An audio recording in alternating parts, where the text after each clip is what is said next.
I'm Kathyria Burgos, Elite Mission International 2022, and this is my interview with the Pageant Project.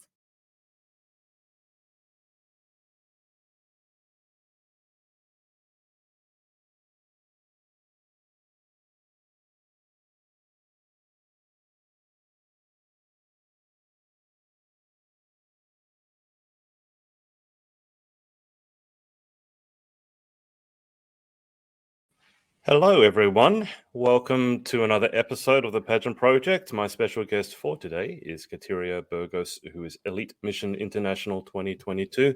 Kathyria, how are you? I'm doing great. Happy to be with you here today. How was your festive season? Looks like you got a bit of remnant of festive behind you. I don't know if that's a little. Yeah. I still have Christmas up because I am Puerto Rican. So we celebrate actually until Friday, Three Kings Day. So Christmas is still very alive in my house right now. Oh, that's not fair. So you get a longer Christmas than what I'm jealous. It's always sad when I feel anyway, the Christmas tree has to be packed. Well, I don't know. Do you have real Christmas trees or do you do the plastic one like we do? I do a plastic one, but I just love to keep it up as long as possible. I think the longest I actually accidentally left it up was until like almost February one year because it was just so pretty to look at. And so I don't know, it just gives you this warm, fuzzy feeling that you never want to let go of. So, but it's gonna come down sooner than February. You're not the worst person I've spoken to in that regard. I've spoken to a few pageant girls who I say they're Christmas tragics. I think they would quite happily let their Christmas tree stay up the year round. Isn't it supposed to be bad luck though if you leave it up too long? I've never heard of that. That's If what it I was. is, I will remove it immediately. No, I think I was told that by my mother, but I don't know if that's because it is actually bad luck or she just wanted us to put it away. Kat, why don't we start with the easy question? How did you get involved in the crazy world of pageantry? And I have seen you around for a while, so I know you've been involved in the industry for a long time. So one of the things I want to Yes. delve into you with is resilience and persistence, because you have to have it if you've been doing it as long as you have. But why don't you start us off with how did you get involved in the first place? So pageantry was something that I was always like so attracted to growing up. There was a couple times growing up that my mom wanted to put me into pageantry because it was something that I had expressed to her that I wanted to do. I always loved watching Miss Universe. I would just be so in awe of the queens that I was like, I want to be them. But I didn't actually get to involve myself in the community until I was 18 when I was financing it myself. Unfortunately, because we did struggle financially, it was just something that I wasn't willing to ask my parents to help me for, just the financial stress of it. We all know that pageants can be very expensive. So I chose to hold off until I was 18. And that's when I just drove right on in. And I was like, I'm going to start. I'm going to get going. I have no idea what I'm going to do, but let's just do it. And I don't want to ask an indelicate question, but you're 30 now?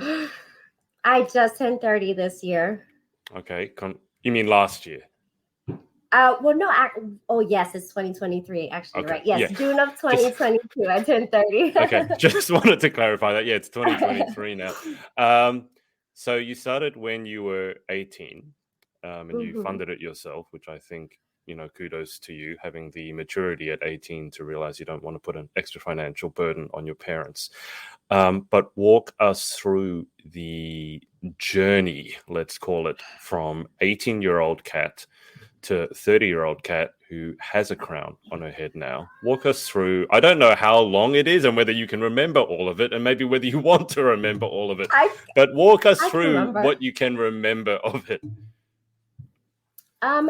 So it's been about a culmination of 10 years to actually winning a title. But I wouldn't change a moment of it. I definitely feel that every single pageant helped me develop into the woman that I wanted to be, not the queen that I wanted to be. And I knew that a major factor of what I needed to eventually win a title was to know who I was as a person, to be completely me, authentic, understand who I wanted to be or who I am as a person, and be able to reflect that accurately to the judges. And I signed up for a couple pageants completely blind to what it was really about, because sometimes you think, wow, it'd be easy. Like, I'm pretty, I can buy a nice gown. I'm really good at talking to people. Interview, how hard can an interview be? Interviews are hard. So hard. I remember bombing a couple of my interviews so bad that I walked out and I was like, what did I say? I was like, I have no idea what I was talking about. I was like, it was bad, but it's gotten better over the years. Okay, good. Sounds like you had post-traumatic stress.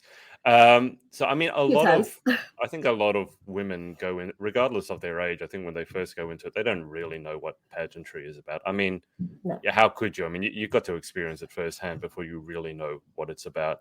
But what got you to keep going? Did you feel that you still had something left in you to develop? You felt like you had something to prove to yourself, or did you just enjoy the process so much? It was like, well, even regardless of win or lose, I enjoy this so much, I'm going to keep going. I think it was a little bit of everything. I won't lie to you. I got bit by the pageant bug. I love the experience. I love being on stage.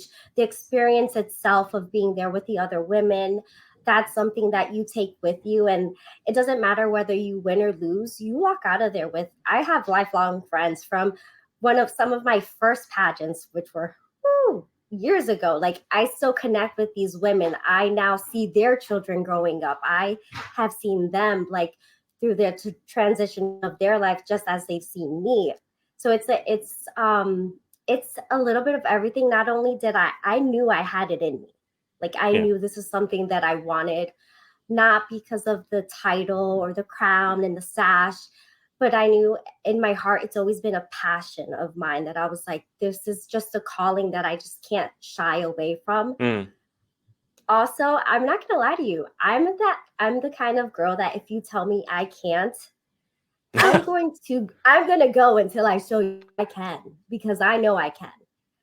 Yeah. So, and this is even with family. Some families would be like, hey, you tried, you did your best. It's okay, you can give up. And I'd be like, you want me to give up? Like, I'm not a person who quits.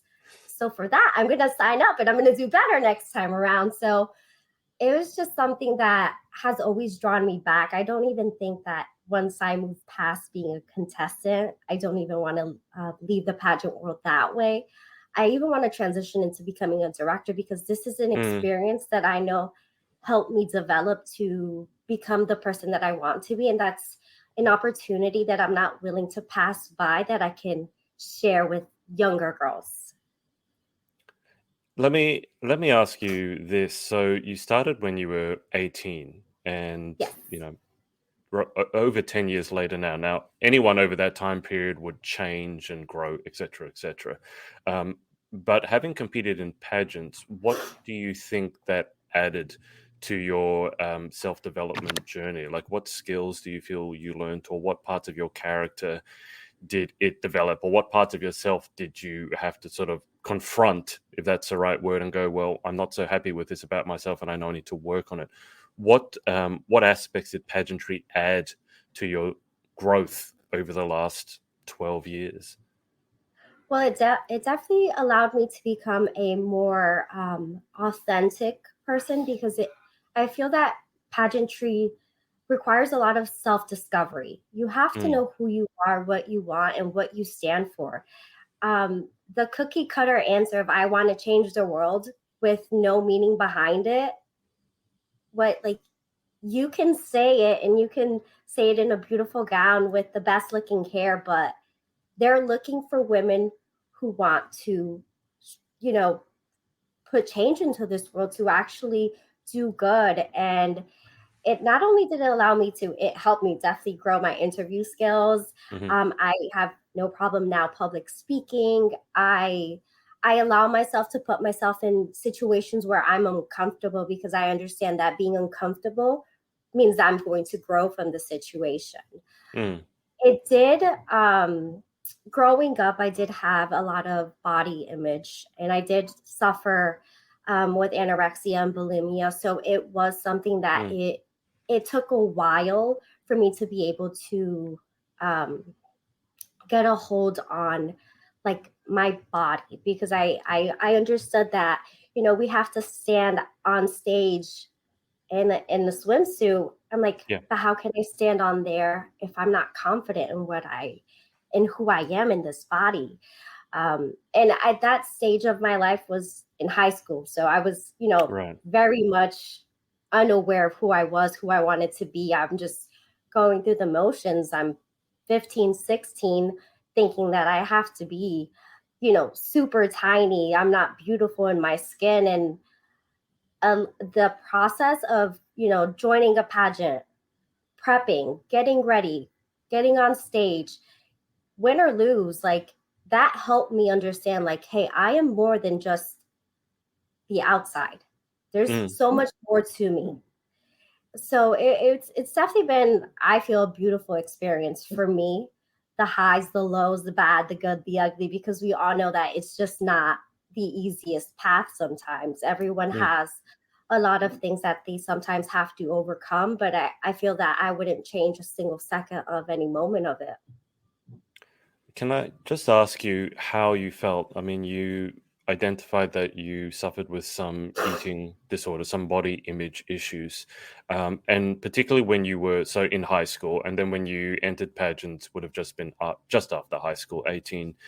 Do you feel that it was tricky learning how to sort of balance the previous eating disorders with entering into an industry which is predicated to some degree on how you look? And I think in this day and age, probably over the last 10, 12 years, it has moved away from that a fair bit, which I think is a good thing, and focused on other aspects of women aside from how they look. But how was the struggle for you as someone who had struggled with eating disorders going into the pageant industry, or was it not an issue for you at all? No, I won't lie to you. The first couple years in pageantry were hard for me because I definitely compared myself to other girls. I'm like, I Mm. would show up and I'd be like, wow, mm. you know, it's those moments where you're like, she looks better than me. You start Yeah. doubting yourself, but it definitely took a lot of mental growth. I will say, by the time I entered pageantry, I had been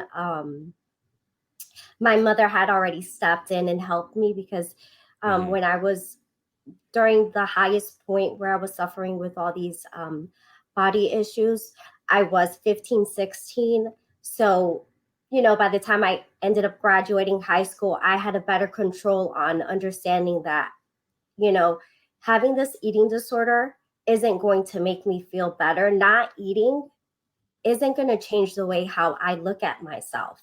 Going to, it's a tricky process. I will say that Yeah. though, because you're in constant comparison because you Yeah. think that, wow, I'm not doing enough or I should have done more. But it also then allowed me, on the other hand, to understand that I don't know someone else's journey. I don't know Mm. how they got here, and who am I to compare my body to them? I am my own person. It also then encouraged me to start understanding my body in a positive way, looking for professional help, getting a Yeah. personal trainer, getting coaching. So I'm definitely glad that now it's not so much of like the skinniest, or you have to be, Mm. super, super thin to shine.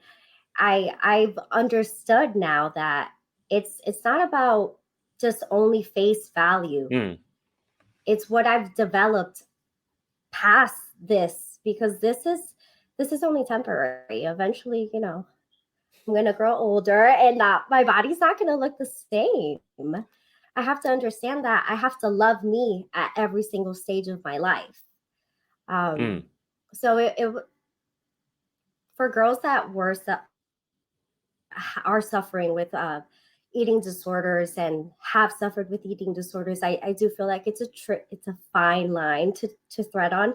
But if you have the support and you put in the work and you start prepping, like after a while, things will start to click in your head, because not only do you show up to the pageant and you compete against these girls, you're inspired by these girls. At least I was. I would look at this like other girls and be like, wow, you deserve to win. Like, wow, I see the progress that you've done, everything, all the hard work you've put in. Like, that encouraged me to do more, be better, become the bestest version of myself, so that next time I decided to show up to another pageant, I was a newer and improved and a better version of Kat. Yeah. It sounds like you had a supportive network around you when you entered, and I think that makes all the difference, especially when you're starting out in your pageant journey. If I had to ask you because obviously you've lived 12 years in pageantry, which I like to say is like dog years. Every year is like 7 years. I mean, I think you're past the point of being called a veteran now, if that's not too unkind a word. Pageant veterans, we like to call you. But what was the hardest or the lowest point for you in your pageant journey, and how did you move past it, or what did you learn from it? I think my hardest point was when I took, to me, I said I quit, but in reality, I took a long break. I took about 2 years Mm-hmm. off. I had, I was in a toxic relationship. It was verbally and mentally just not the bestest. And it put me in a place where I completely just gave up on myself. The moment I gave up on myself, I was just like, wow, like I just stopped wanting to be involved. I just stopped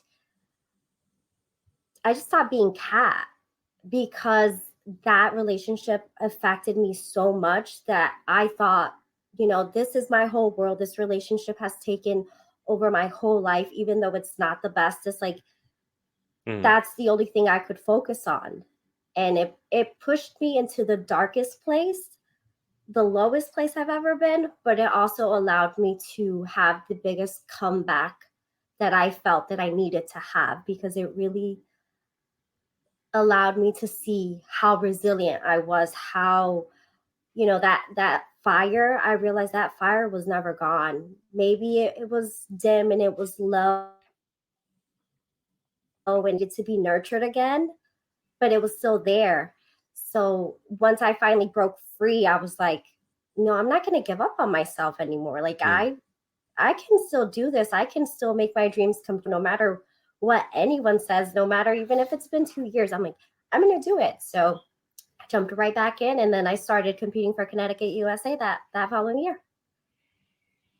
And tell me, I'm curious about the elite mission or the mission system that you're representing. I had a quick look on their social and their website, and it sparked my interest, my curiosity, because it seemed, and correct me if I'm wrong, but it seems that rather than having a preset advocacy, you bring your mission to the system and you choose what you advocate for. Am I correct in saying that?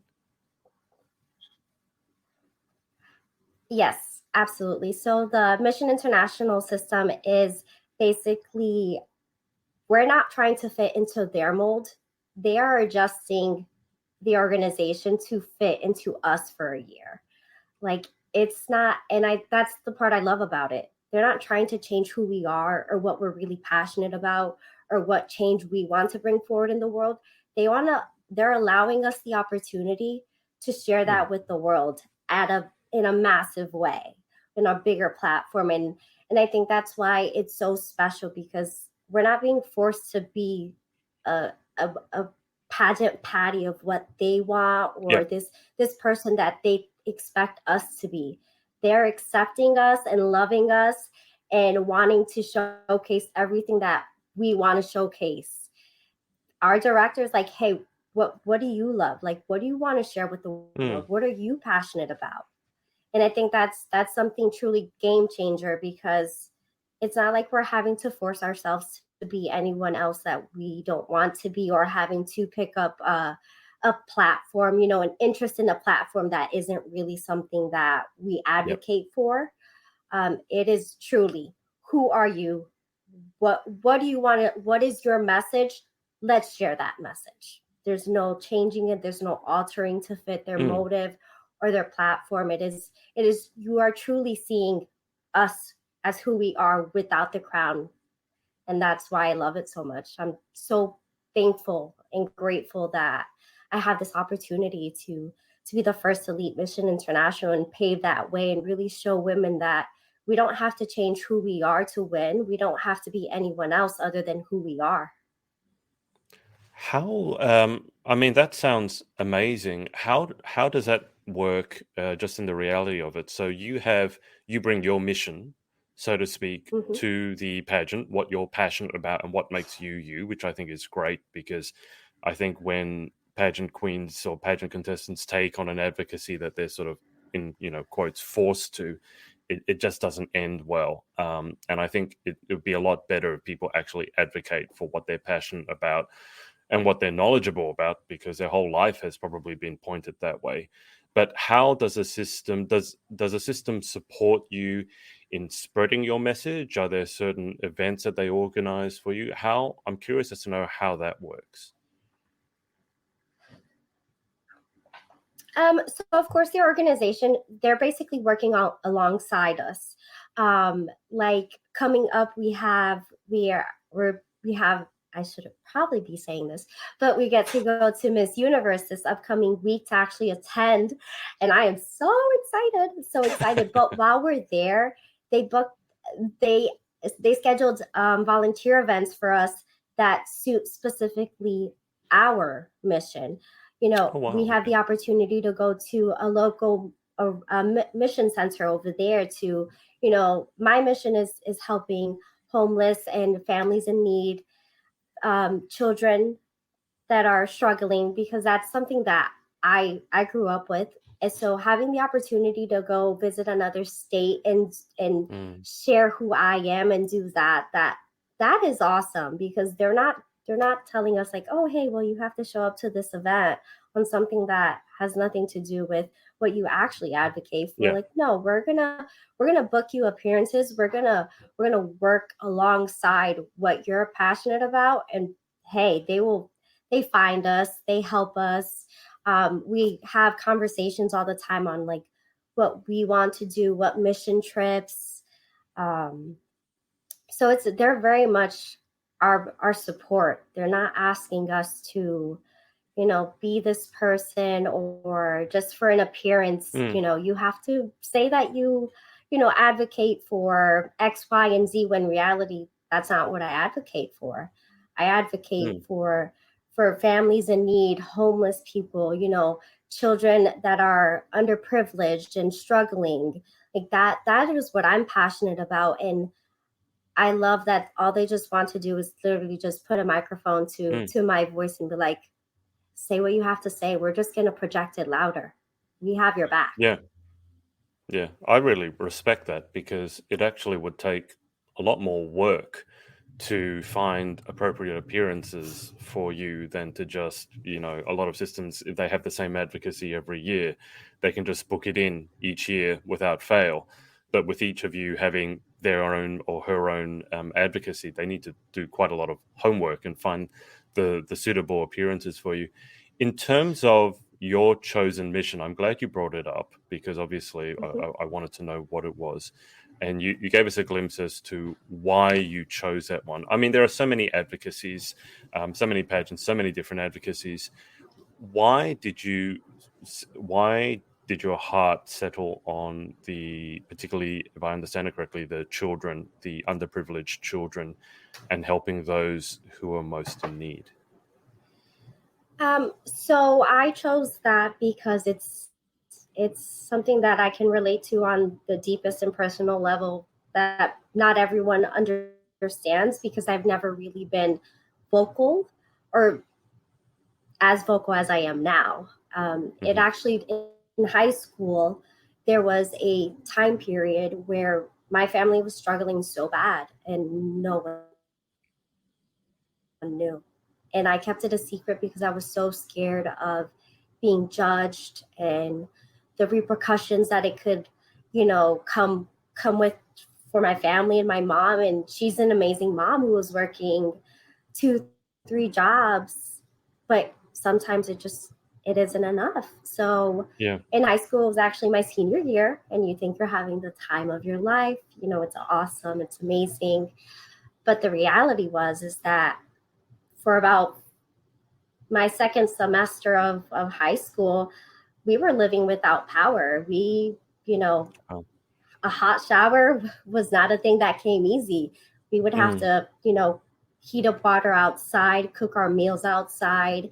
I would, charge my phone and my laptop at school and do my homework at school, because once the sun went down, so did my light. Yeah. How do you see it in the night with a candle?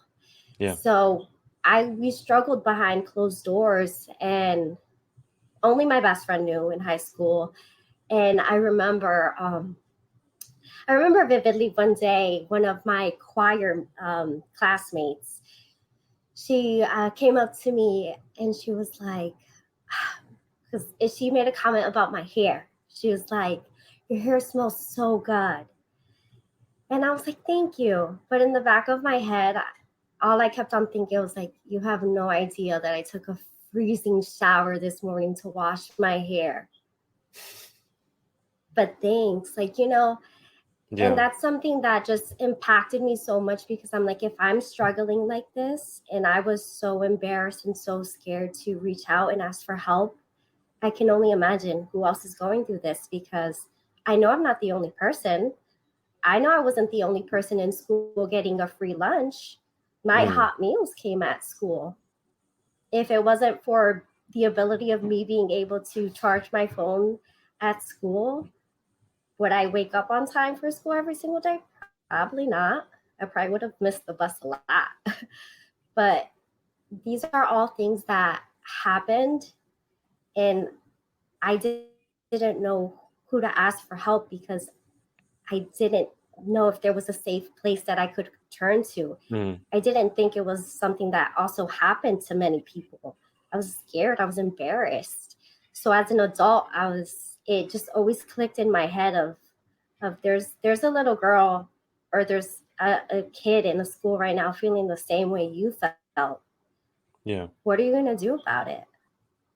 And that's really has been my passion.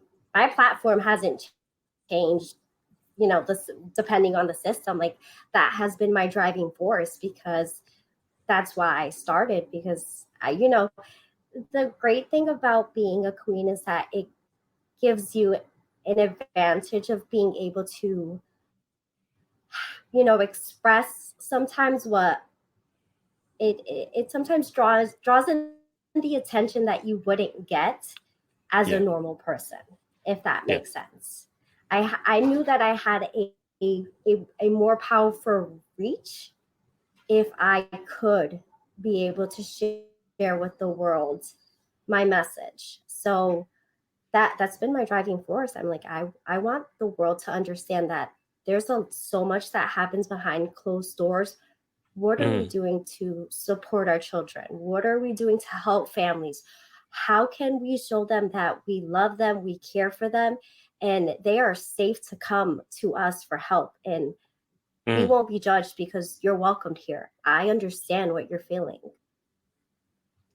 Yeah, I started at the beginning by saying I think you must be fairly resilient and persistent, and I'm getting an overwhelming sense that maybe because of what happened to you or your upbringing, that you're also very humble, and very kind. I mean, if I had to ask, how would I mean, someone else said this is a question they hate, but how would your friends, the ones who know you best, if they had to describe you in like a few words, how would they describe you? I think they would definitely say, like, passionate. I'm a really passionate person. Hmm. Um, Sometimes I just don't know how to back down. Like, when I get worked up about something, I Hmm. am like, nope, you can't move me from it. But definitely resilient. I think that's definitely a driving force that has been passed on. But it's also because of what I've seen. I've seen my mother be so resilient, so Mm. hardworking. Also, my father, so hardworking. Both of them, they have done everything and anything they have could for me. And just seeing how hard they've worked, how much they've sacrificed, whenever, if there's ever a bump in the road, I understand that it's just a bump. Even if it knocks me down, tomorrow's another day. You can't give up on yourself. You have to keep on going. You have to keep on trying. Like, times may be tough right now, but they won't be forever. And that's something that's always pushed me to keep on going. Like, it may be hard now, but it won't be hard tomorrow. You just got to keep on going, Kat. You just got to keep on pushing. It's going to get better. And then you get through the days, and then the years, pass by, and then you're like, wow, how did I ever get through that? It's in my blood. It's who I am. Yeah, well, it is a whole. I mean, your entire life is made up of a sequence of tomorrows, isn't it? And you got to get up every day, and some days you're feeling it, and some days you're not. But you got to get through it. Were your parents there when you won your crown, or did they get to see it? No, they weren't in the Dominican Republic, and that's probably the saddest thing for me, because in the back of my head, and it's weird, but at the back of my head, I always felt, I was like, the year I win is going to be the year I have no one in the crowd. And I was like, oh man. Sounds like you put that out into the universe and it came true. It did. But you know what? I did have people in the crowd. I had this amazing support system that came to me because of pageantry. So in reality, maybe my mom and my dad weren't physically there, but I do know that they were there in spirit. They were praying for me. They were texting me. They were sending me all these great wishes. And then, of course, I had my pageant family who has been with me, supporting me, the parents of other girls who have adopted me along the way, or even some of the other parents that I had just met on the trip in DR. They just immediately embraced me and just took me in as their own. So yeah. I was like, hey, you know what? I won with so much love and the support of all the other girls. So I wouldn't change it. I mean, I would have loved to have my mom there. I probably would have sobbed even harder. Yeah. Because thank God there's no video yet, but I cried like a baby. I completely just was a mess. I think that's good. I think that's appropriate given your journey.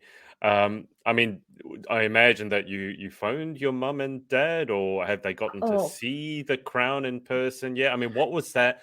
What was that first conversation like, given what you guys have been through as a family, to finally go, you know what, I made it in one aspect of your life anyway.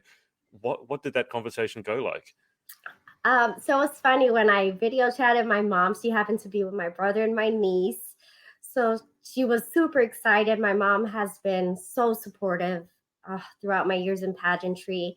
She has always told me, she's like, you're my queen. I know you have everything possible to win. She's like, just don't give up. She's helped me financially along the way. She's bought in gowns. She's helped me prep. She's done whatever she's possibly could to continue to support me in her own way. Funny enough, though, when I had to call my dad a couple times because he fell asleep. And that's a dad. Yeah. Yeah, he was asleep. So when I finally got him on the phone, I'm like this. I'm like, Dad, do you see anything? And he's like, no, what am I looking at? I'm like, Dad, turn on the light. I'm like, and then it took him like, I want to say like 5 minutes. I was about to be like, Dad, do you see it? I'm like, Dad, do you see it? When he finally it finally clicked to him, he was like, you won. I was like, I won. My dad definitely, I love my dad to death, but I also think he was also one of those peoples where I was like, I told you I would do it. Because at one point my dad was like, are you sure you want to keep on doing this? Like, you're getting older. Maybe it's time for you to move on with your life and focus on something else. And I was like, no, Dad, Like, no, I feel it in my heart. Like, I can't give up on me yet. Yeah. And he's like, okay, I support you, but, you can move on. And I was like, I know, but I'm not ready yet. Yeah. So coming home and just being, I was like, I told you, I knew I could do it. I was like, I knew I could do it. You get an evil little twinkle in your eye when you say that. I I mean, just a little. I understand where he's coming from, because you kind of have like two parents and two kinds of love. One is like unconditional support, whatever you're going to do it. And then obviously your father loves you. He wants what's best for you. And he's thinking maybe, pageantry, let's be honest, it can be a fickle world. You never know if your resilience and persistence is actually going to pay off. I'm very glad it did. Absolutely. But, it's just two very different perspectives from a parent. I mean, you mentioned that your friends would describe you as passionate. Yes. Can I ask, do you ever get passionate about really just the littlest things? Are you only passionate about really big, important issues? Or do you ever get No. like really worked up about stuff that when you afterwards you look at it, you go, that really shouldn't have mattered? Oh, for sure. But I just also think that sometimes, like, sometimes I just be like, I just can't let this one go. Like, I just can't let it slide. Like, if we're ever in a conversation, I am so open to everyone's views and opinions. And, I'm very welcoming and understanding that we all don't walk the same path. We all have different views and opinions. But sometimes I'd be like, but guys, like, I'm like, can we debate about this just a little bit? Like, Yeah. how about I share with you my views? Like, So I definitely have a couple of my friends that were passionate debaters. And it's all love, but we definitely like debate about topics all the time. We're like, well, I don't know. I don't understand why you feel that way. And then it'd be like 30 minutes later and we're still debating about the same thing. But we're like, it's fine. I still love you. Like, Yeah. but that's how I think you grow, by talking and seeing how other people see the world and understanding their point of view, and then also sharing yours to be like, hey, maybe you can get some insight from what I'm telling you, also like I'm getting insight from what you're telling Yeah. me. I think it's a two-way street because growth doesn't stop. Mm. Every single day we can learn something new. There's never an end age as to when you can stop learning and growing as an individual. So I'm definitely passionate. They would definitely agree with that. I think I love that though, because I think that's something that you need not only from your closest friends, but also it'd be good in the general world if we could have like passionate debate that still ends with, but I still love you, or I still respect you. I don't think less of you, and I'm not going to slag you off as a human being, because it seems in this day and age, it's very divided. I don't know what your Yeah. experience has been, but it's either like you're with me or you're Or you're against me against and you're me. the enemy and I have to destroy you. And I'm just like, well, guys, can we not we'll debate, and you can debate passionately. I think that's a good thing. But at the end of the day, can we at least shake hands and agree to disagree Absolutely. respectfully? So I love that. And I think you do need that in your closest friends, because if you just surround yourself with people who all think the same way, I think you're missing a trick there, because it's interesting to have different perspectives. Do any of your friends, like that close circle, are they involved in pageantry as well? So I definitely now have a circle of friends in In pageantry, but pageantry, yeah. but going into pageantry, I didn't have like pageant girlfriends that just I've definitely made. I have so many best friends now in pageantry that we competed together, or like Miss Mission International 2021, Heather Thompson. We actually competed previously before in the Grand USA system and Right, also in Super USA together. right. So that's been a friendship that although we were competing Mm. for the same title, there was nothing but love between us because we just bonded, and it was just something that, at the end of the day, I understand that there's only going to be one winner. Mm. There's only one opportunity for one girl, and win or lose, and most of the time it was losing for me. Yeah. I understood that if I didn't win, it was because it was her moment. She had put in the work.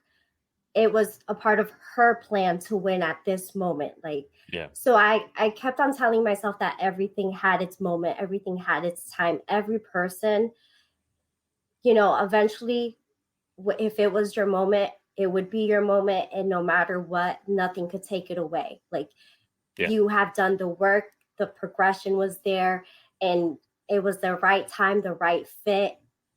And that was her moment. And there was nothing that I would take away from it other than I love you, I support you, I can't wait to cheer you on. And then also, of course, what can I take from this experience to make me better for the next one? Yeah. Yeah. I gotta ask though, after so many years of, I mean, you called them losses. I would say you didn't win. I don't necessarily call them losses, but would they mean the same thing? What I gotta ask though, how did it feel when? Now I haven't seen a video, so I don't know. Are you announced as the winner, or do they announce the runner-up? How does it? How did it work? Or do you not remember? Did you blank it out? I'm trying to think. I'm like, did I blank out right now? I think they announced. I think they announced winner, not first runner up.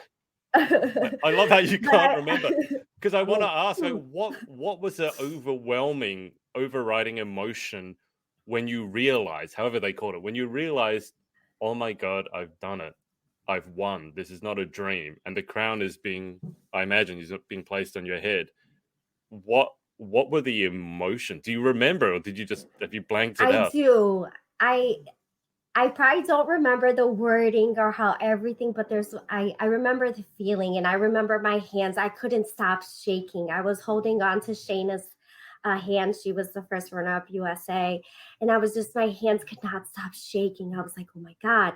My body was trembling because I lived this moment in my head so many times. And I'm like, is it happening? Like, am I living it? I'm like, are they finally going to call my name? And I'm like, please call my name. I'm like, please call my name. Please call my name. So it was just that buildup of Puerto Rico. And I'm like, oh my God, it's me. And I just immediately started to sob because it was just like, wow, I did it. I did it. Yeah. I did it. I was like, and I just could not stop shaking or crying. And I was a mess. It sounds traumatizing. It sounds terrible. It doesn't sound Honestly, enjoyable at all. But you know what? It feels magical. Yeah. Because the hard work in that moment was like, it was not in vain. The struggle, any of it, it was not in vain, because God in my head, into my heart, I was like, God always had a plan for me. Yeah. God knew that maybe I had to learn all these lessons. Maybe I had to do all this growing as an individual to get me to this point where I was ready, where I was at my best, where I could do and be the change that I wanted to be as a queen. Because, you win, and it's a year of service. It's a year of being everything that you can be, to be ready to give impactful change. At least that's my goal, is to do some kind of change, be impactful in any way that I can. So the culmination of getting to that point, it just felt like this surreal moment that I had prayed and lived in my head so many times. It was beautiful. I wish I could relive the moment and actually remember it, because the adrenaline, of everything. You're like, I'm waiting for the video so that I could see it over, but I'm pretty sure you'll see me sobbing. I want to see the video. I want to watch the emotions. I love watching crowning moments. Most of them end in tears and shaking and sobbing. So it doesn't particularly look pleasant, but I understand what's actually going on. Now, I want to ask you, if I understand correctly, you work as an accountant and you're getting into real estate.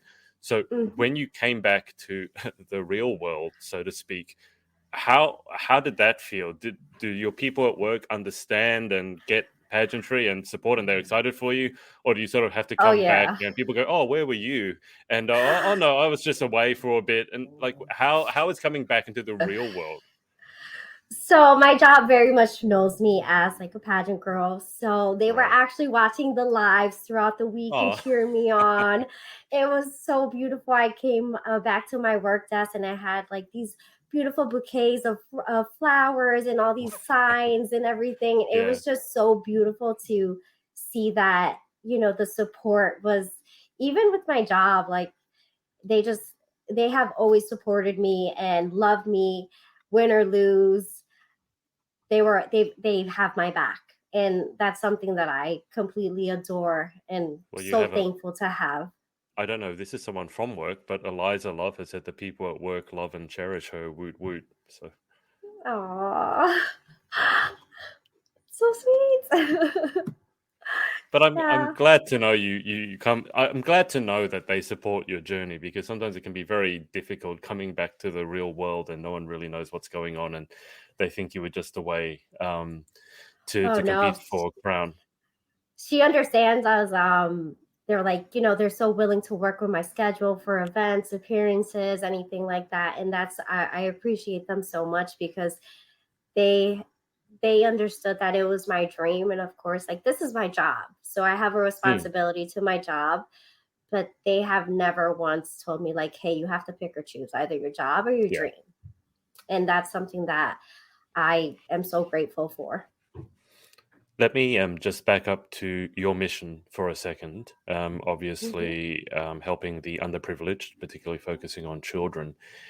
With your year of reign, is there a particular goal that you would like to achieve? Is there some sort of, and even beyond your reign, because obviously this is just part of who you are, it's not just because of the crown. Is there some goal some goal you'd like to achieve or vision you have in terms of helping underprivileged children? Yeah. So, and I'm hoping that by the end of my year, I can have the first of many. But I would like to establish a backpack drive because that's something also that I remember standing in line for, picking up, these supplies and utensils and things that you need for school. And Mm, with inflation and how the yeah. economy is nowadays, it is so expensive. So imagine families that are struggling now. Where and how are they going to get these resources every Mm, single year sometimes to send their children to school with everything that they need? I don't want children to have to go without. yeah. So I definitely want to be able to partner up and eventually have like a super massive backpack drive. Of course, we may have to start small, but I do want to develop it to a point where we can at least, be. My goal this year is 1,000 backpacks. So I'm hoping I can definitely make it happen. But every year I want to be able Mm, to continue to go further. It actually started with Connecticut, USA. They had a overall community service goal to um, sorry, to get backpacks donated, and then we would, when we came in for the pageant weekend, we brought all our backpacks and they would be donated to the local oh, wow. Boys and Girls Club here in Yeah. Connecticut. So I remember I was so passionate about it, and back to school sales. So I went super crazy and got as many as I could. I got so many donated. I'm thankful I walked away with the community service award that Yeah. year, but I put in a lot of work. I think I got close to almost 300 backpacks Wow. myself.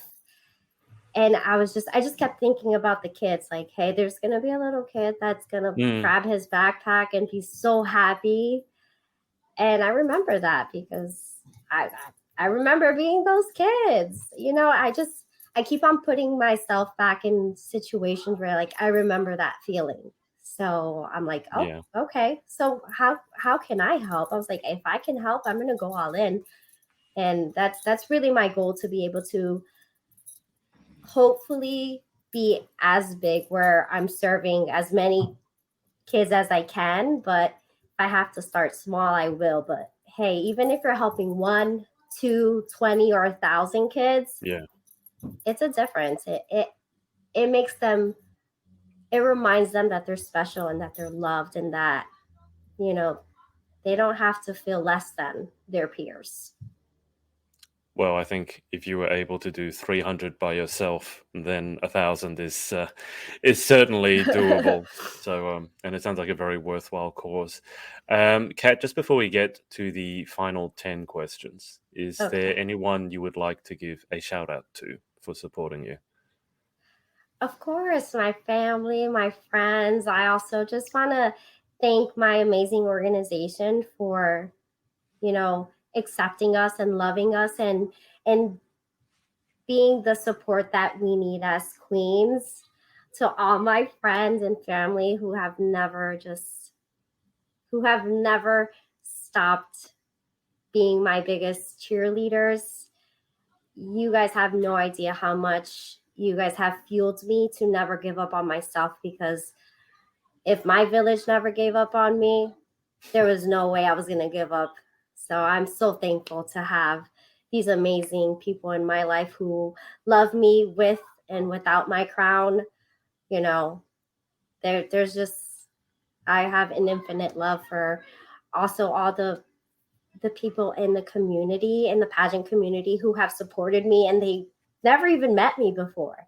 I've Mm. gotten so many messages throughout the years like, oh my God, I've looked up to you. And I'm like, wow, me? Like, I, sometimes you're taken aback by those, but I think Yeah. that's, I'm happy to serve as a role model, because I unknowingly am a role model, but some of these girls are the same to me and they inspire Yeah. me. So I love that it's a cycle of inspiration between us women to just be better, do better, and, you know, provide this change and just actually change the world. Perfect. Well, Kat, let's move to the final 10 questions. Number one, what is your favorite word? Word. Dog. I For like those of you, if those of dogs. you who can't tell, it hasn't been Kat dangling her jewelry. What was your dog's name? Is it Max? Max. What sort of dog is he's Max? he's I have two dogs. I have Max and Coco. They're actually Shih Tzu Yorkie mixes, and they've been with me since I was like 2021. So they've been Oh on this wow. journey with me also. Fair enough. Number two, what is your least favorite word? Tax. And I think that's very much an accounting thing, because taxes is just it just sends me. I don't think anyone likes the word tax, but it's interesting to see even an accountant sort of shrivels at the I'm word like, tax. Number three, in life, what gets you excited or what turns you on? one word or statement? Whichever one you want.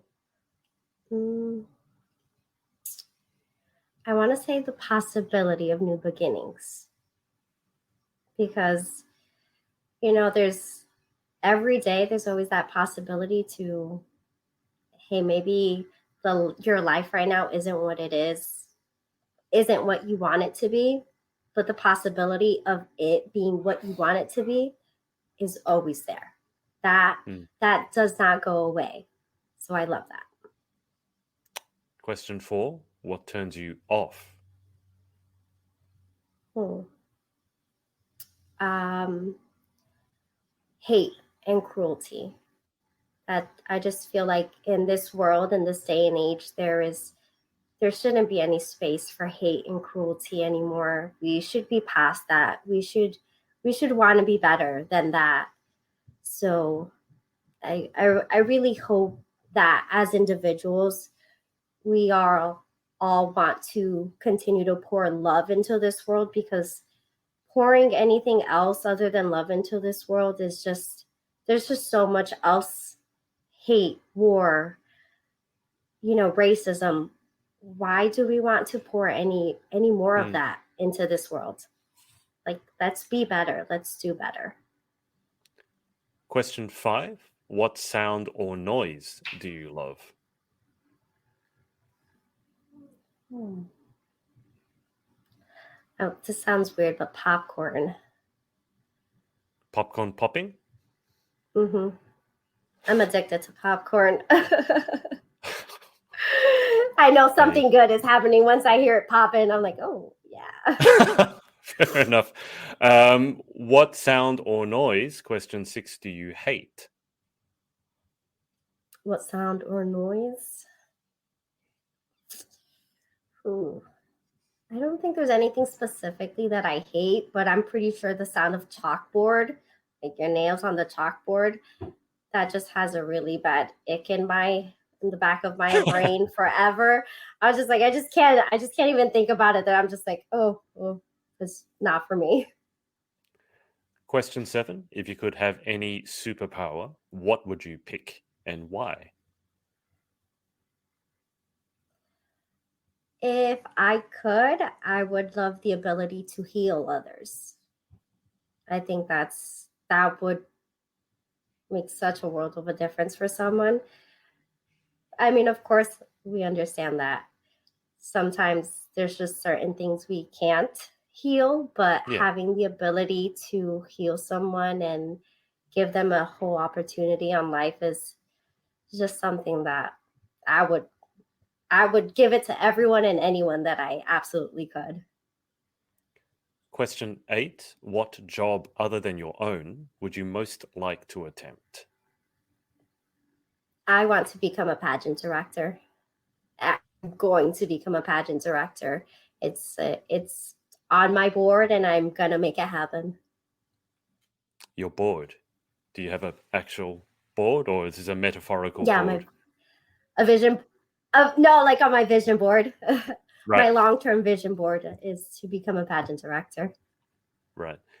Number 9, what job would you definitely not like to attempt?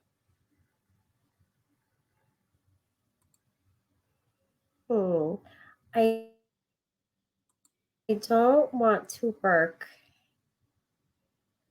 I'm trying to think of the actual term of it. Anything that requires blood or guts or anything icky, I'm not really. I get queasy, so Okay. I'll pass on any of that. Okay, so being a surgeon or working in a slaughterhouse basically is not where you envision Not yourself. for me. No, not at all. That's If fair anything, enough. I probably wouldn't want to. I wouldn't want to work in probably an animal shelter, just because I would probably let go of all the dogs or adopt them all myself. Any single animal, I'd probably Oh, just have yeah. to buy a massive property to just take in all Yes. the animals. Yeah. No, I know people who are actually like that, and they just keep having to buy a bigger and bigger house to fit all the animals. So yeah, it's definitely a thing. Believe me. It may happen to me. Final question: if heaven exists, what would you like to hear God say when you arrive at the pearly gates? I love you. I think it's just a reminder of like, because I know that I'm not perfect. I've never been perfect, but to understand and to know that I've always been loved in the good, the bad, and the ugly. And, hearing God tell you he loves you, like, wow. Like, I think I've done somewhere over 300 interviews. I don't think I've ever had that answer to that question. I like that one. It's a simple one, but it's thought provoking. Just before we wrap up, we have a comment here. Alex Kelly has said, "So proud of you, Kat." I love her. I love you, Alex. And that's about it. So, Kat, thank you so much for coming on. It was great getting to chat to you. Thank you so much for having me. I appreciate having the opportunity to talk to you tonight and just spread some awareness and just talk to you guys about our amazing organization. Absolutely. And I'll keep you on the line for just a sec whilst I hang up with the audience.